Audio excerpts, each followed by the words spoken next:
शुरुआत आपसे करते हैं। आपके एक सांसद साहब ने बोला कि हम इस बिल को नहीं मानने वाले हैं, यह बिल लागू नहीं होना चाहिए।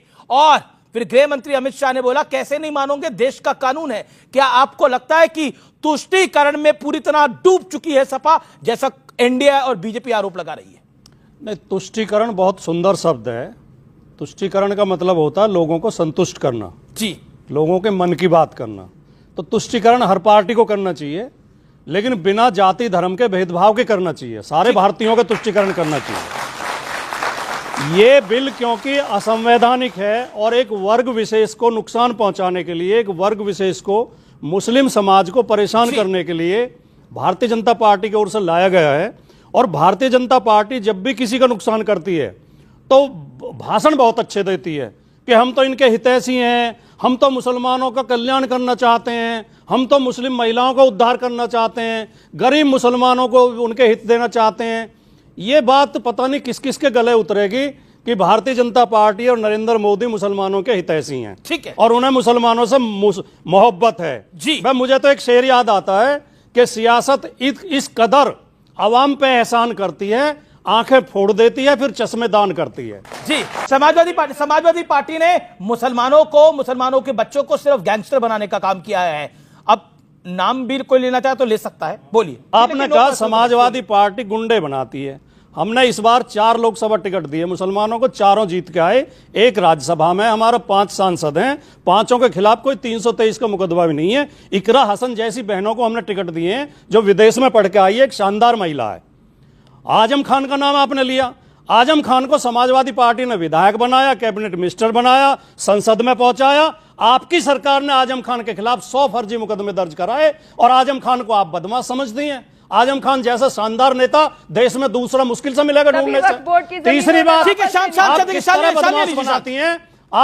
बदमाश बनाती हैं। अभी परसों ही सुप्रीम कोर्ट का फैसला आया है, प्रयागराज में जो मुसलमानों की प्रॉपर्टी बुलडोजर लगा के मकान गिराए गए, सुप्रीम कोर्ट ने लताड़ लगाई है उत्तर प्रदेश सरकार को, योगी आदित्यनाथ को, कि आप कानून को तकिए के नीचे लगा के सोते हैं, कानून का पालन नहीं करेंगे।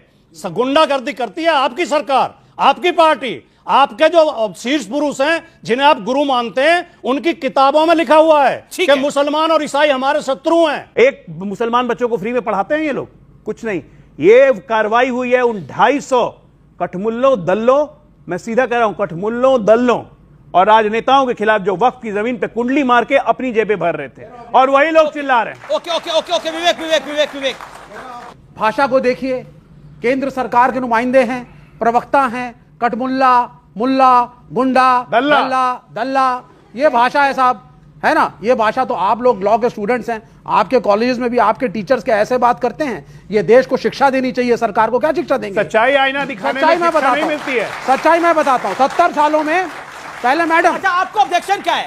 ये तुष्टीकरण नहीं है क्या विपक्ष का? ये कोई तुष्टीकरण नहीं है। 70 साल में मैडम जी इस देश में मुख्यमंत्री मुसलमान रहे हैं, रेलवे मंत्री मुसलमान रहे हैं, president of India, vice president मुसलमान रहे हैं, गृह मंत्री मुसलमान रहे हैं, एजुकेशन मिनिस्टर पहले मौलाना आजाद थे। तो यह मत कहिए कि मुसलमानों को यहां पे इंडिया अलायंस की कांग्रेस पार्टी ने क्या दिया, बहुत कुछ दिया। और आप बता दीजिए मैडम, आप बता दीजिए, अरे रुकिए आप पहले, आप बताइए उत्तर प्रदेश में कितनी सीटों में लड़ाया मोदी ने मुसलमानों को? कुछ नहीं है, सिर्फ जमीनों को छीनने की साजिश है। नहीं, तो ये बताइए, ये जो समाजवादी पार्टी के सांसद नदवी ने बोला सदन के अंदर कि हम नहीं मानेंगे इस कानून को, हम नहीं मानते इस कानून को, हम नहीं मानते, हम भी नहीं मानते। क्यों? हम नहीं मानेंगे, हम प्रोटेस्ट करेंगे, हम कोर्ट में जाएंगे। मेरा कॉन्स्टिट्यूशन नहीं है, पीसफुल प्रोटेस्ट का मुझे राइट देता है। कानून बनाया और आप खड़े होकर बोले नहीं मानेंगे। बिल्कुल, क्योंकि मेरा कॉन्स्टिट्यूशन मुझे राइट देता है, मैं प्रोटेस्ट करूंगा। मैं यहां भी बीजेपी के प्रवक्ता के सामने बैठ के प्रोटेस्ट करूंगा। बहुत बढ़िया, तो हाथ में आना दो, किसको आना हो, वो प्रोटेस्ट करूंगा मैं। मेरा कॉन्स्टिट्यूशन कहता है अगर कोई कानून पारित भी हो जाए, लेकिन सरकार चुनने के बाद उसमें जनता की मर्जी ना हो, तो जनता कॉन्स्टिट्यूशन नहीं, जनता कौन है? नेता जनता हो गए, नेता जनता हो गए, सब जनता के नहीं, जनता हो गए, नेता जनता हो गए। जमीन मुसलमानों के धर्म की जो जमीन है, वो मैं तो डिंपल यादव ने बोला सरकार की मंशा देश का माहौल बिगाड़ने की है, ये बिल देश का माहौल बिगाड़ने के लिए लेके कैसे बिगड़ेगा देश का माहौल? 10 सेकंड में बता दीजिए। ऑनरेबल होम मिनिस्टर ने यह कहा स्टेटमेंट कि साहब रिट्रोस्पेक्टिव में कुछ नहीं होगा, कोई मस्जिद मकबरा किसी चीज को हम टच नहीं करेंगे। प्लेसेस ऑफ वर्शिप एक्ट को चैलेंज कर रहे हैं, कोर्ट में अपने नुमाइंदे भेज रहे हैं, हर जगह सर्वे कर रहे हैं, हर जगह खुदाई कराने की मंशा चल रही है। कहां मस्जिद के नीचे कौन सा मंदिर है? क्योंकि ये वक्फ की हर जमीन के ऊपर उंगली उठा करके संघ और मुस्लिम राष्ट्रीय मंच ये हड़पेंगे और अपने बड़े उद्योगपति दोस्तों को देने की कोशिश करेंगे। ये आपका ज्ञान है, लेकिन ऐसा कोई जानकारी में नहीं है। ये तो मुसलमान सड़कों में मिठाई बांट रहा है, पटाखे जला रहा है। कौन है ये राष्ट्रीय मुस्लिम मंच जो है? तो मुसलमान नहीं है क्या वो? कन्वीनर यहाँ बैठी हुई है, सुनिए मैडम, आपको बड़ी ये राष्ट्रीय मुस्लिम मंच जिसकी कन्वीनर यहाँ बैठी हुई है, ये मुझे बता दे कि रोज जो इस्लाम और कुरान पे इस देश के अंदर उंगली उठाई जाती है, क्या बोल रहे हैं आप? बहन जी ने अभी कहा मुसलमान कतई निशाने पे नहीं है, मुसलमान के ऊपर कोई खतरा नहीं है। जो है मुस्लिम मंच से जुड़ी हुई है। मुस्लिम मंच उस संस्था की एक शाखा है आरएसएस की, जो खुलेआम हिंदू राष्ट्र बनाना चाहती है।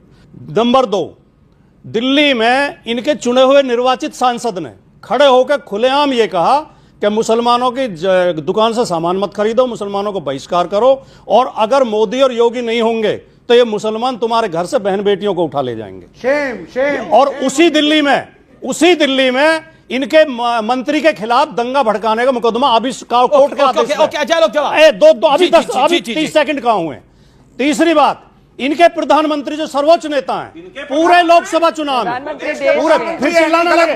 इनके प्रधानमंत्री क्या होता है? प्रधानमंत्री क्या होता है? प्रधानमंत्री तो सबके ही हैं। इनके नेता, देश के प्रधानमंत्री, इनके नेता, प्रधानमंत्री, हाँ देश के प्रधानमंत्री, इनके नेता, हाँ ठीक है बोलिए। इनके सर्वोच्च नेता नरेंद्र मोदी जी पूरे लोकसभा चुनाव में लोगों को डराते हुए घूम रहे थे कि ये घुसपैठिए और ज्यादा बच्चे पैदा करने वाले तुम्हारी भैंस छीन लेंगे, मंगलसूत्र छीन लेंगे, 4 कमरे हैं तो 2 छीन लेंगे, और वो कह रही है मुसलमान पर कोई खतरा नहीं, मुसलमान पर कोई हमला नहीं। और इसी दिल्ली में एक नमाज पढ़ते हुए आदमी को पुलिस का दरोगा लात मारता, क्या हाल हुआ पूरे देश में।